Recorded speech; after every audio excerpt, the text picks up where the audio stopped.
Hi, my name is Bob and welcome to the homestead, y'all.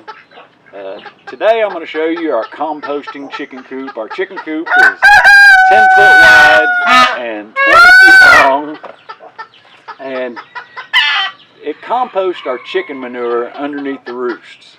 All winter long the chickens sit on the roost, the droppings fall onto the dirt floor, and water comes in from the side and gets all that manure wet, and then it hits its sweet spot when it starts drying out and it starts composting. You can come in here in the winter time and you can feel the heat underneath the roosts from that manure composting, and we leave it in there all winter long. I will get a couple of these yard carts out in late January, early February to fertilize our fruit trees. But other than that, we just leave it in there all winter long and let the chickens keep putting their droppings on top of it, and it composts down. Once it hits that sweet spot and starts composting, we get tons of compost out of here. I've already taken probably 6 or 7 of these yard carts of compost out of here this year. We're using it on our garden, using it on our berry bushes. I need a couple more of these. I've got some plants that I need to go ahead and put some more compost around. So today what we're going to do is we're going to go in here, we're going to get some compost. I don't know how well the camera is going to be able to see in there, but I'll take it in there. I'll kind of show you our roost and our nesting boxes. And then we'll come back outside. We'll just fill a couple 5-gallon buckets up. I'll dump them out here and you can see how good a compost this is. Okay, these are our roosts. They're 2x4 roosts. Of course, these are full with chickens and guineas. The ducks stay on the ground. You can see our nesting boxes. We got 2, 4, 6, 8. We have 10 hens sitting right now. You can see there's one back here with a little chick. But this is our compost.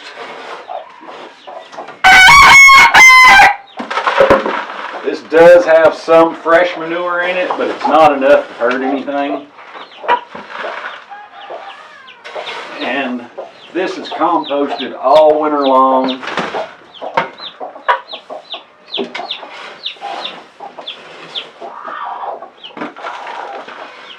And it's just great. Plants love it. It's full of nutrients, full of nitrogen. Plus I take and put biochar underneath these roosts at the beginning of winter, and it inoculates our biochar for us. So I just wanted to show you that. It's kind of nasty in here. Of course, every chicken coop is. But we'll go outside and we'll look at a bucket full of this. It's a 5-gallon bucket. Compost.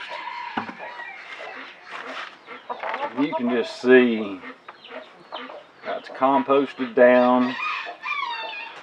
The plants just love this stuff. There's some feathers in there, which is good. They're full of nitrogen. And look there, bonus 2 guinea eggs that were down in that soil. I'll go through these under a hen real quick. And guineas are real bad to get down in this and lay their eggs and kind of cover them up. So I'm going to go stick these under a hen. But that's our composting chicken coop with a dirt floor. And I just dig all the compost out throughout the summer. And then the cycle starts all over again. So next spring we'll get about 8 to 10 of these carts every spring out of it. Put it on our garden, put it on our soil, on our berries, on our fruit trees, and it just does a great job. The first chicken coop I built, I put a floor in it with vinyl flooring, and that worked okay, but we had to dig the compost out, or the chicken manure out, put it in the composter and let it compost. This just takes a step out of it. It composts by itself right on the floor and does a great job, because in the wintertime we get a lot of moisture, so moisture gets in there. And in the springtime when the moisture dries up, and this time of year, beginning of June, it just turns into great compost. So if you have any questions or comments, leave them below. And as always, thanks for watching.